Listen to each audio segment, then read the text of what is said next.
I think that we need here a return to a more radical Hegel.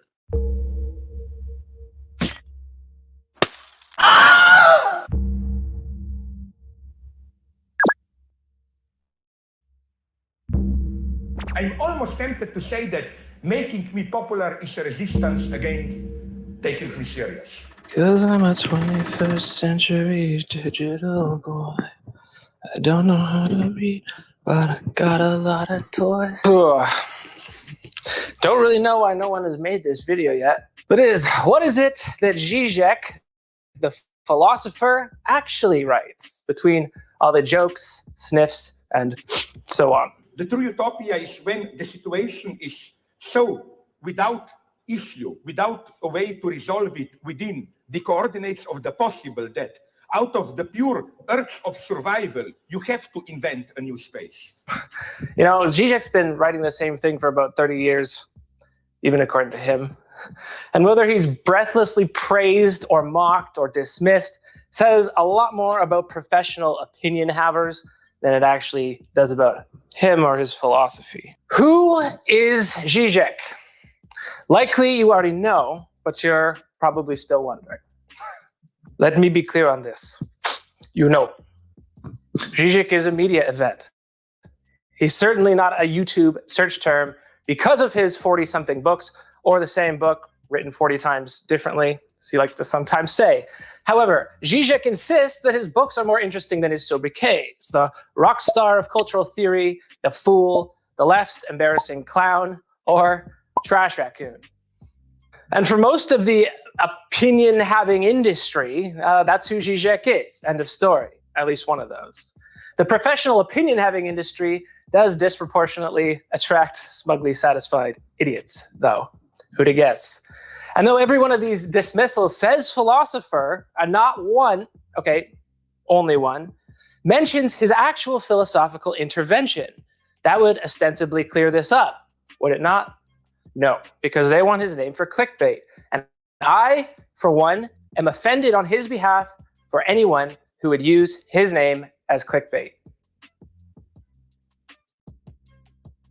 So here's the theory side of the Elvis of cultural theory. And don't worry, I'm going to chill out on the jump cuts. Scout's honor. I see Zizek as both subject and object of theories, but very different theories. So this might take a little bit.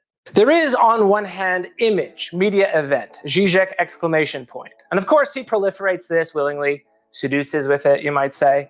But to this point, your expectations of a celebrity persona always say a lot more about you than about them. Celebrities are depositories for our fantasies and fears, and usually critiques of Zizek come down to some whining about decorum. And so on and so on. And this is ideology at its purest. On the other hand, Zizek as an author is a theoretical bricoleur, and his collage orbits Hegel, Marx, and Lacan. Zizek claims to be a disciple of each, yet he's not really a disciple of any of them. So this will be fun. Pour yourself a glass of something, because if you ever wanted to know what all the hype's about, whether it's justified, or if you want to know something about his work outside of his saying different series of words in strange orders on YouTube, then this is for you. I think it doesn't have the desired precise political effect.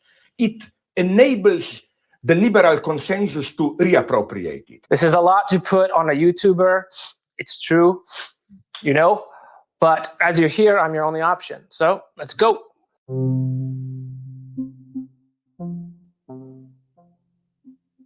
Zizek was born and studied in this definitely made up place.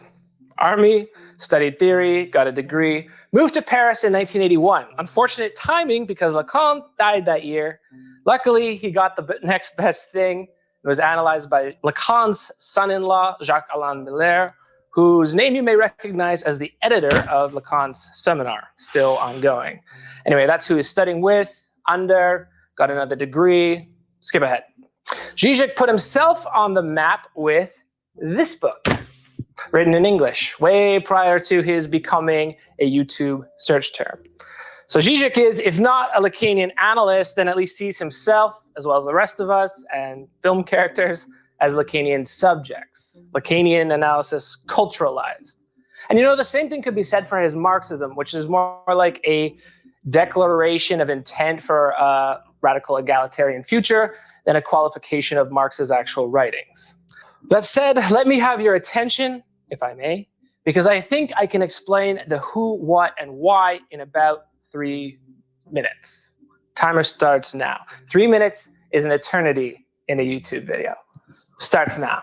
We have these three crucial authors to whom Zizek declares allegiance. Foremost is Hegel, particularly his dialectic, where thought, history, and freedom all develop dialectically, which means each struggles against oppositions, negations, to become more universal.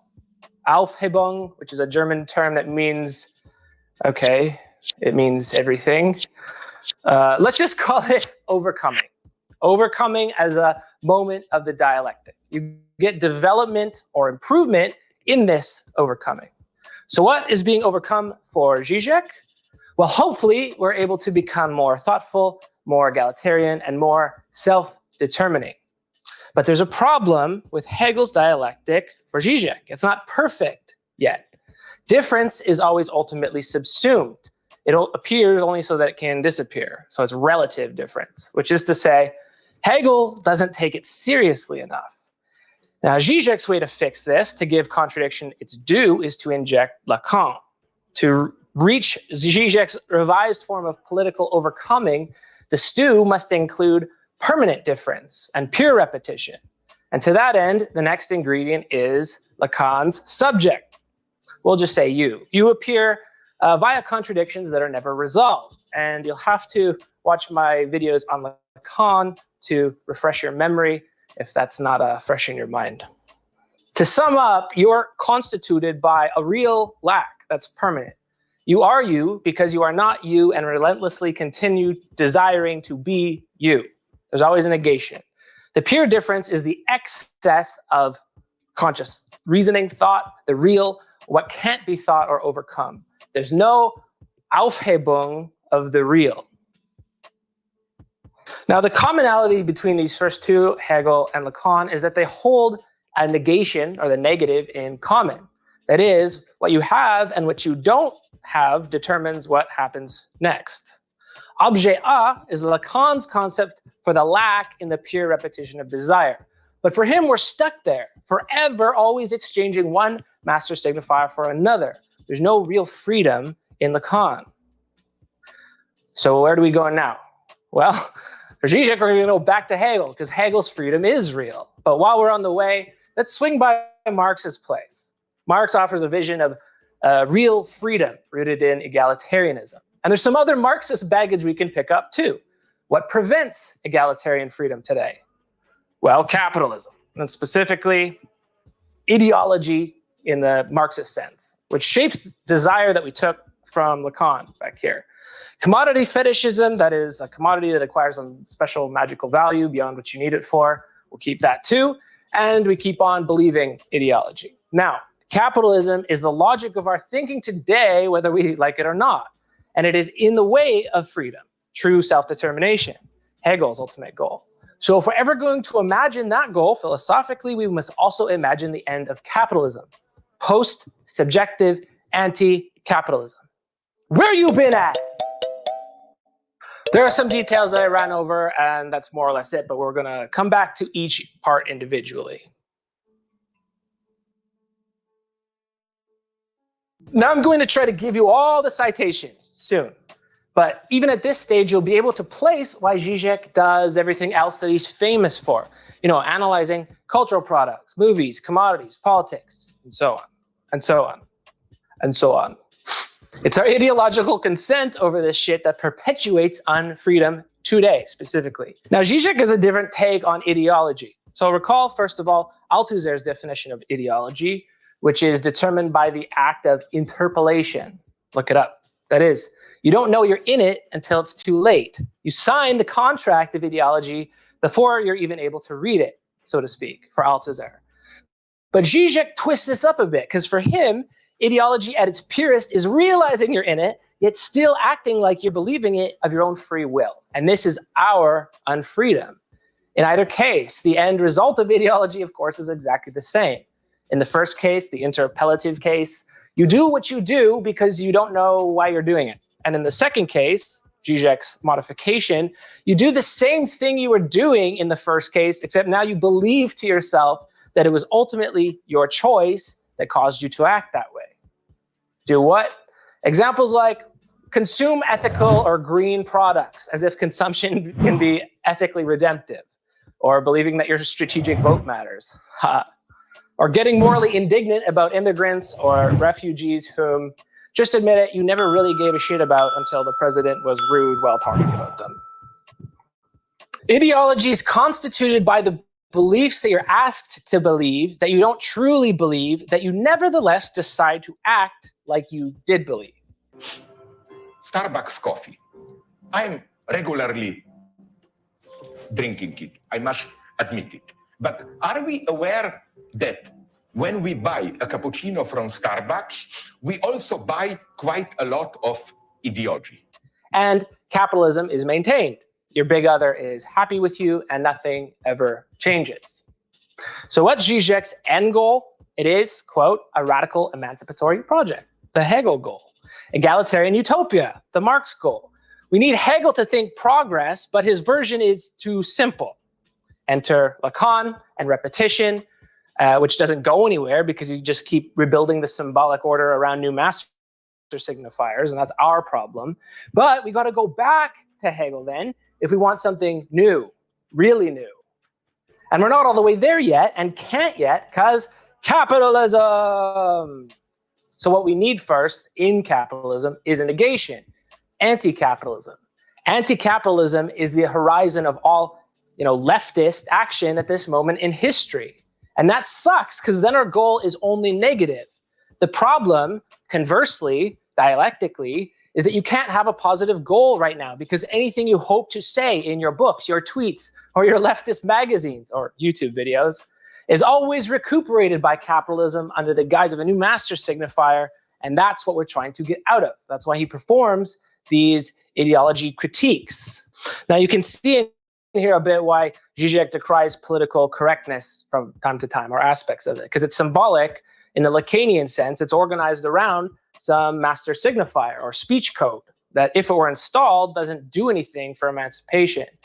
Political correctness is politically useless because it's symbolic and thus complicit with capitalist ideology. True emancipation doesn't mean going from master to master, like for Lacan, but we also don't know what non-capitalist ideology looks like because we only see through a glass darkly. We just know at this stage it must be anti-capitalist. And to piss off that line of thinking, that's why Zizek wears this shirt. It's the refusal to act. No action is itself political action because anything we do, including making YouTube videos or outrage tweeting or moralizing in leftist magazines, is already co-opted. We don't have the media or language to really articulate how unfree we are yet. Now, that doesn't mean don't try. I'm trying, otherwise I wouldn't be doing this. But while we're doing nothing politically as a political statement, we should be thinking of the Hegelian end of true self-determination. That doesn't mean bouncing master to master in Lacan's sense, but looking for a true freedom, self-determined freedom. Now, the only way to do that is to step on, for Zizek, objet A, that inside-outside nullity of subjectivity. And don't worry, I'll explain this more thoroughly in a second. But the only way to really escape the master signifier is to annihilate the subject that depends upon it. That is, for Zizek, what Christ did when he was abandoned by God. Only post-annihilation can we really ask what is to be done with the future. What do we want when we aren't already being told in advance what we want? But for Zizek, it's something in the shape of an egalitarian social, which for the moment is a lost cause, which we must nevertheless advance. In the meantime, what's radical is, I would prefer not to, because every good little leftist is supposed to be doing something productive for the cause, organizing unions and something working class, lest they be dismissed as pseudo-revolutionaries. Now, fuck, that's a perfect example of the discourse of the master. Am I right? Really, their position is we don't have time to do philosophy, whereas Zizek, conversely, is we don't have time not to do philosophy. See, that really wasn't so hard. Now, having stewed, we can see why Zizek does all this other weird shit that he does. Physics, of course. Ha, ha, ha, ha. No, examples subvert always what they are examples of. A kind of a terrible urge, compulsion to make me appear as a kind of a funny man, and so on and so on. And the true question would be, where does this urge come from? It's like the court in Kafka's novels, where the court or the law only comes when you ask for it. People see things in me, they have some expectations. There may be political expectations that I will provide the formula, the big question that everybody is expecting today from a leftist intellectual, what should we do? Or some kind of spiritual guidance to help them, psychological or theoretical amusement in the sense of many dirty jokes or examples from movies. My duty is basically to try and occupy the position of the analyst, which is basically to play in a way of transference with these expectations and to undermine, frustrate them. Keeping that iconoclastic goal in mind makes some sense of why Zizek's focus seems to be always on the structures behind fairly conspicuous phenomena. In jokes, for example, because jokes are functional in that they reveal something by what they're hiding, not what they're showing. This is the structure of a Zizek analysis. We have a thing, ethically grown coffee, yoga, Batman, and it looks like something innocuous, but really its function is veiled. It's an ontological negation, capitalist ideology, or whatever. But these are obstacles, very small obstacles, but they do express the big obstacle that's everywhere, and that is the capitalist ideology that we're stuck in and the Lacanian repetition of one master signifier for another over and over again. And so on and so on. Contrary to what you may have heard, Zizek is a philosopher. He identifies as such. His structure is German idealist, the functional intervention is psychoanalytic, and its historical horizon is Marxist. So it's really specific intervention, and it either floats your boat or it doesn't. I have no reason to sell you on this, but facts. Those who chastise, moralize, mock, or dismiss him never do so on the grounds of this specific intervention, probably because they are too lazy to read it. Now here's proof of it. Zizek's only ever had one project since the first book, The Sublime Object of Ideology. Link. Through their interaction, reading Hegel through Lacan and vice versa, psychoanalysis and Hegelian dialectics may simultaneously redeem themselves, shedding their old skins and emerging in a new, unexpected shape. Now that's what the book's about, but to be fair, that's from his intro to the revised edition. So he's confirming what he's done all along. Really, that's it. And if you're still thinking, wait, what's it? Don't worry, we're getting there and we'll go through it even slower the third time. But just since we're here, here's the last connection of Lacan and Hegel in that first book. Now, perhaps we are able to locate that radical change, which, according to Lacan, defines the final stage of the psychoanalytic process, subjective destitution. What is at stake in this destitution is precisely the fact that the subject no longer presupposes himself as subject. The price to be paid for this is that, by the same act, he also annuls himself as subject because, and this would be Hegel's last lesson, the subject is subject only insofar as he presupposes himself as absolute through the movement of double reflection. Now, I know that I do this sometimes, but I don't want to just dump this quotation on you and leave you with it. So let's look at what it means more carefully. Whoop. We are looking at what you are, nakedly, so to speak. True freedom is self-determination. That is what the absolute is. That nature, masters, ideology do not determine your becoming. Absolute doesn't mean something that doesn't change, but its change is relative to itself. We do not relate to the world as other from us because it's in that world that we find ourselves everywhere, almost like we are always already there phenomenologically. But look at what has to happen first. Up here, subjective destitution. That's when the subjective apparatus, the imaginary and symbolic, blah, blah, blah, collapses. You accept the real in its full absurdity, and the big other collapses too because it's symbolic. Now, if we're going to keep going with Lacan, then we would just rebuild the symbolic again around a new master signifier. But since we don't want to do that, it's endlessly repetitive, and then we're just stuck. Zizek's going to yank us out of Lacan and throw us back into Hegel. Now, incidentally, and this is perhaps a good example, this is what Zizek reads into Christianity, the religion that's not just about a dying God, but God's abandonment of men, like Christ dying and crying out, Father, Father. One's united with God only in the experience of utter abandonment by him. And that, paradoxically, is the moment of freedom. Is not this obstinacy that persists even beyond death, freedom at its most elementary? Instead of condemning it, should we not rather celebrate it as the last resort of our resistance? The death of Christ is also the death of human mortality, the death of death, the negation of negation. That's less than nothing. And the negation of a negation is what less than nothing means. Let's try to figure that out a second. Hype shit! Whew!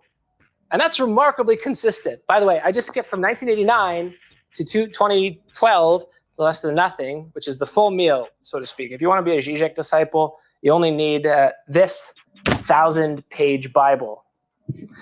And I haven't read any books since that one, so if something has changed, I wouldn't actually know anyway. Sorry. Less than nothing. Explaining this title will explain our last step of our Zizek journey, how to get to the Hegel, and how to get out of Lacan. Now, for Lacan, the core of subjectivity is negative, desire, lack, and the title of this text, Less Than Nothing, shows that Zizek wants to fix this negation, but not by adding a positive. No, no, no. That's impossible. That would be like religion or something. But by showing the excess of nothing itself by negating the negation. Just like Christ's death, remember? See? The death of death. So there's always been this central gap in Hegel, according to Zizek, that we need to think through. Think through the gap. Is not the excess of negativity over the reconciled social order also the excess of repetition over sublation? That's that Alphabung word again, by the way. At least I'm pretty sure it is. Cards on the table. I don't know German. Anyway, resume. The task is how to think the excess without falling into relativist historicism. One has to reconcile oneself with the excess of negativity as a positive ground or condition of our freedom. Again, we're looking for this freedom, this liberation, even from ourselves and from ideology and from capitalism and all that other stuff. And this relativist historicism thing, Zizek doesn't jive so much with deconstruction, or Deleuze for that matter. But that's a fight for another day. And it'll happen. It's going to happen. So the big question, the big thing we got to figure out is how do you get a positive from a negative? How do we get a positive condition for freedom from what we're calling here a negativity? And the negativity of insubjectivity specifically. Because we still need a positive condition for freedom after the destitution of the subject. But hello, hey, Lacan already did that. So we'll just steal his version and then read Hegel through it. The negation, of course, the negation of the negation is objet a. So it's a positive marker. It looks like an object, but it's not an object. It's a non-object, that is, a negative. And what is it a non-object of? Desire. And you don't desire things that you have, you desire things that you don't have. Meaning you're desiring something that is not.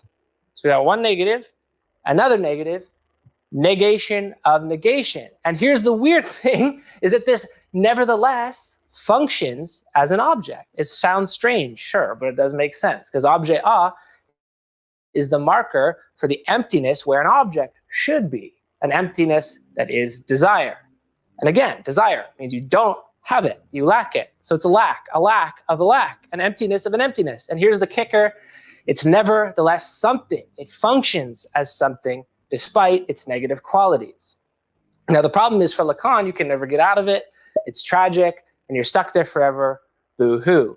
But Zizek, on the other hand, hopes that you can redeem Lacan by stepping onto this objet A and jumping back into Hegel, a new and improved Hegel. Now let's look at this quotation one more time. Whoop. Is not the excess of negativity over the reconciled social order also the excess of repetition over sublation? The task is how to think the excess without falling into relativist historicism, blah. One has to reconcile oneself with the excess of negativity as a positive ground or condition of our freedom. So for Zizek, the subject or post-subjects, free political participation in history is possible because of that little remainder in the negation of the negation.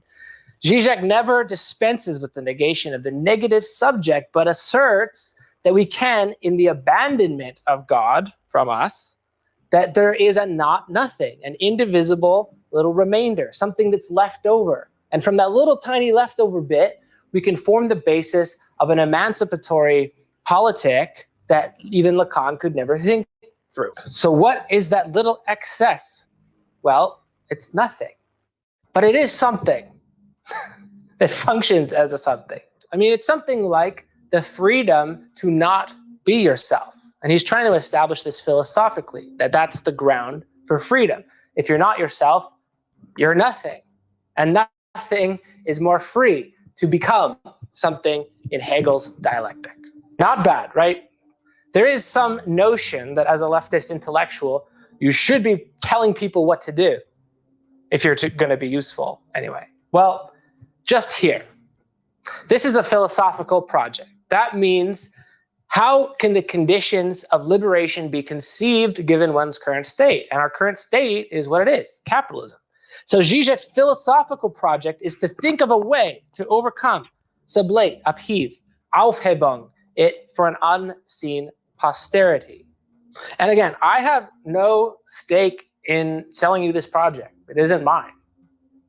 Though it is irritating to me how grandstanding moralists feel that their virtue in history will be derived from deriding Zizek's lack of decorum.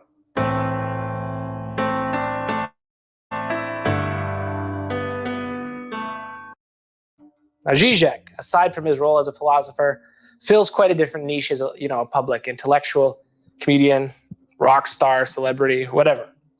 Someone that people take selfies with. There you go.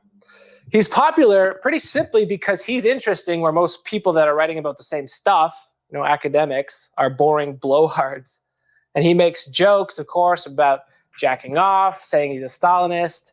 He's got the tics, the baggy, sweat-stained shirts. But above all, he discusses like Joker and Game of Thrones instead of Flaubert and Proust. So he's entertaining enough to be a YouTube theorist by combining a bunch of the familiar and so on with the unfamiliar, this dialectic stuff. Now, if you want some a little bit of second order analysis, here's a little bit, just a taste. It's not what this video is really about.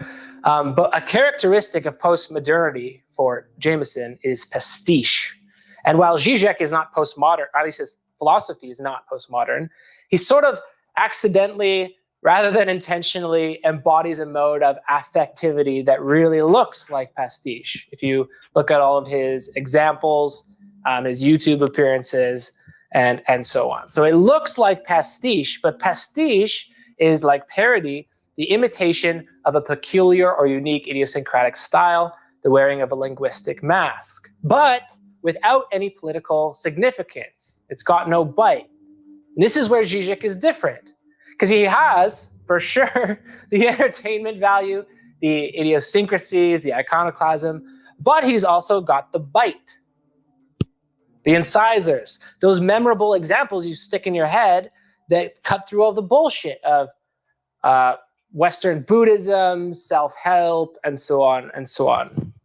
So this is really what I think defines popular intellectuals today. Mediated connection, not necessarily the aptness or creativity of their theory, though I think his theory is creative, but the sort of synthesis between theory and the conveyor belt of perverse, fetishized commodities that were just fed all the time over and over again. Mark Fisher was pretty good at this too. I mean, giving examples and the power of incision through familiarity, through everyday stuff, that kind of cuts through. It sticks in your head and you remember it. And I think that's what Zizek's quite good at. That's why a lot of people remember him. It's not just because he's a clownish joke of an intellectual or something like that. And yeah, coincidentally, that's certainly a goal of my own. But here, the media interviews, the YouTube montages, and leftist magazines are all so held captive by this image that they never see the need to confront or be confronted by his actual work. They almost never pay attention to it. And that's kind of perverse because it renders him pastiche, an eccentric image celebrity rather than a theorist, and more specifically, a philosopher.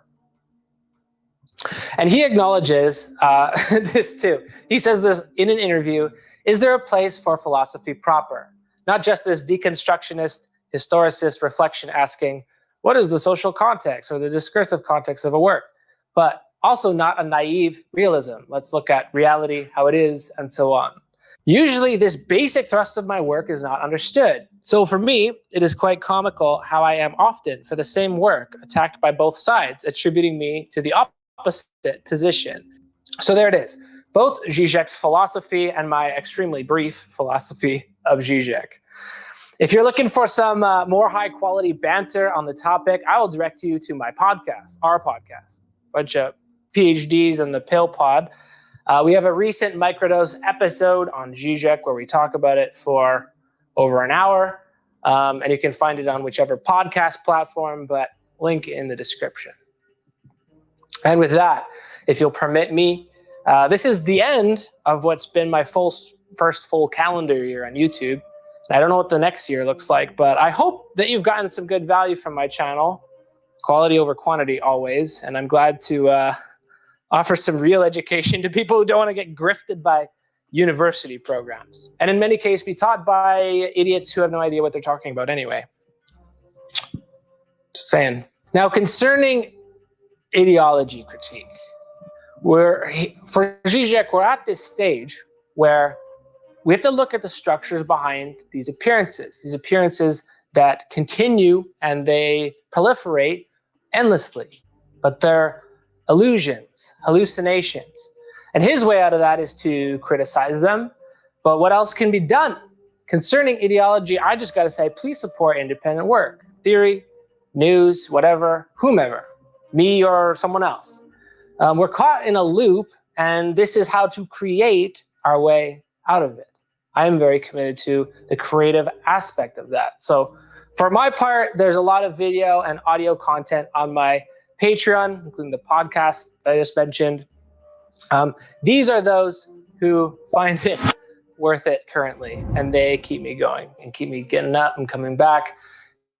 It's a lot of work, as you can probably imagine, so thanks to each and every one of you for keeping this going. 2020 was crisis, death, a whole lot of sweatpants, but not a lot of income. But you know, I feel like marking this moment, because if I'm still doing this 2 or 3 years from now, I will have wanted to have marked it. Because even with Zizek, there's hope that there is something better then. Not better in just that we can go to the grocery store, but better in that there's something of a collective consciousness that we can fight for. Often that starts as an idea, and Zizek's idea is to lose yourself to find your freedom. A frightening new freedom, sure. But what would we give up to fight for that? What do you give up to fight for that? Maybe we don't know yet. Right now we're in like the moment of negation in the dialectic. And if you don't know what to do with that, then fine. Sometimes not knowing what to do, sometimes I would prefer not to, is a revolutionary political act. But you certainly have some time to think about it. Any revolutionary subject has to live as if they're living in a future that's not yet realized. I do my best to imagine that future, literally, to make images of it, or at least images of negation against ideology. But in the meantime, we have time to think. I have work to do. Probably you do too. So this has been Plastic Pills 2020.